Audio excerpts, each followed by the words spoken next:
Tinig tayo nito. Ito talaga yung lagi. Hi guys, good evening.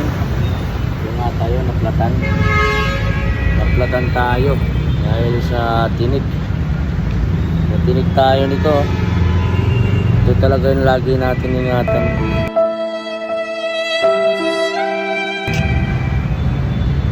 Buti na lang may dala kong gamit guys. Ito panghangin. Wala nang ganito, naku, magtutulak ako. Tapos number 1, ito pang vulcanize sa mga tubeless. Ayan guys, kung dahil dito siguro magtulak talaga ako hanggang vulcanizing. Gabing-gabi na. Dito ako ngayon sa pagitan ng sa may Boulevard. Yan, sa may Twin Oaks guys, sa Twin Oaks. Dito ako naplatan. Siguro kanina pa ito, hindi ko na malayan. Tapos ngayon, yan na nga.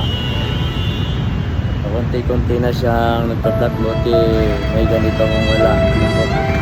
Ang layo talaga ng tutulakin ko. Hanggang Buni Serrano pa. May bukas pa na magbubulkan na. Kaya malaking bagay talaga na may ganito, panghangin, saka pang vulcanize. Ayan na nga, okay na rin lahat. Ayan na guys, yung ating